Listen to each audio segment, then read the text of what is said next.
when, as I repeat, I've done nothing wrong.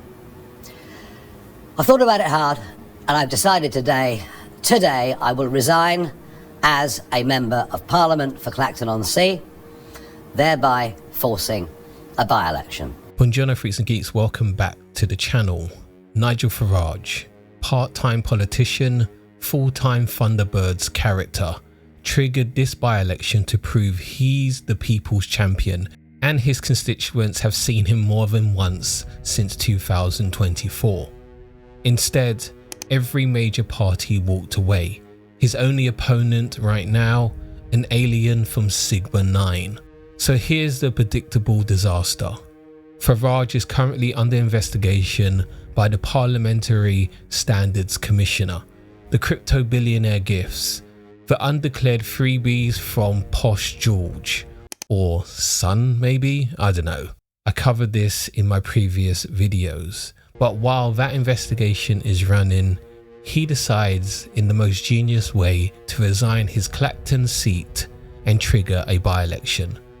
The logic, classic Farage.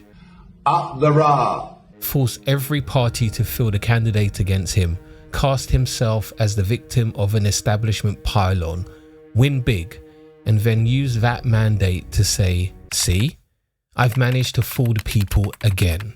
The thing is, there's a lot of criminals, there's always been criminals in this country, but we don't need them coming from abroad and thinking they even get free driving lessons. And then reality happened. Labour said no. The Conservatives, who have lost more voters to reform than anyone, said no. The Liberal Democrats, who will field a candidate in a Michael Jackson lookalike contest, will skip this challenge. The Greens have passed. Let that sink in. He resigned his seat to trigger the political fight of his life, and every major political party collectively said, nah. And they're right, because what is a by-election for Farage if not free airtime? He needs the footage of himself surrounded by opponents so he can point at them and say, they're all the same and they're all against me. Rich for a guy funded by billionaires and the king of fellatio for Donald Trump. The parties have finally figured out the game. The best way to deal with a man who thrives on opposition is to stop opposing him. He's like a streaker. He gets hard from the attention. Wrong. Which brings us to the current state of this election. Nigel Farage, former MEP, leader of reform, self-styled man of the people, versus Count Binface. For anyone not familiar, Count Binface is a satirical character who wears a bin on his head. His policies include bringing back CFAX and nationalising Adele.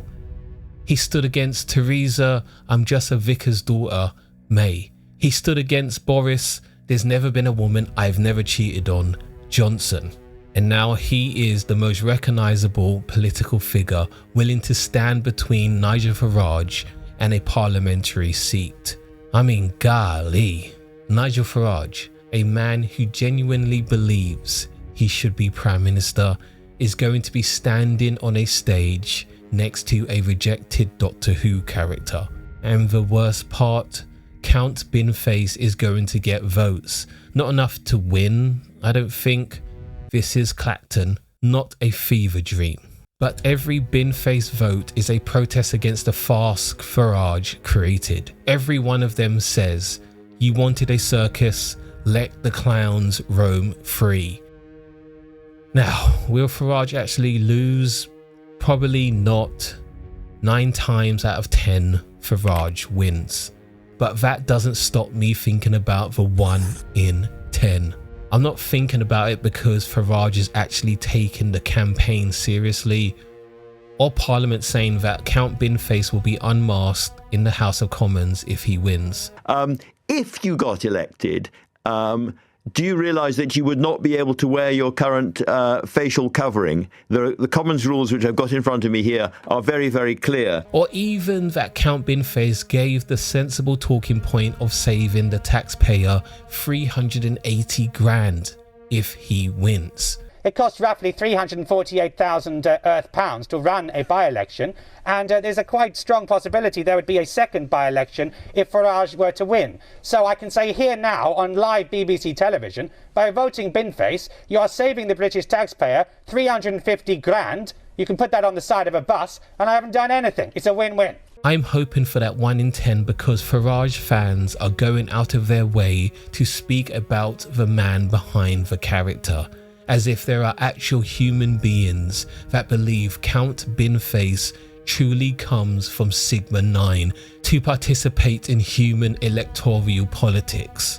What next? Explaining that Sesame Street puppets are operated by people. The reform base in Clacton is loyal in a way that borders on fanatical. They will vote for him even if he sets fire to the pier and tries to put out the flames with petrol. But that's not the point. Farage is supposed to win big.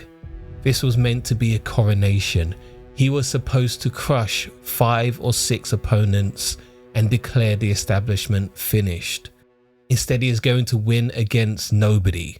Or worse, he is going to win against Count Binface. And every headline in the country is going to read, Farage beats alien from Sigma 9. I mean, how do you even spin that? How does the reform communications machine turn that into a mandate? You simply cannot. The story isn't that Farage won. The story is that nobody cared enough to fight him, and the one person who did was doing a bit. That's not momentum, that's humiliation. And I think this is the moment the spell breaks, not for his base. They'll follow him into a volcano, but for the people in the middle. Look at Farage now.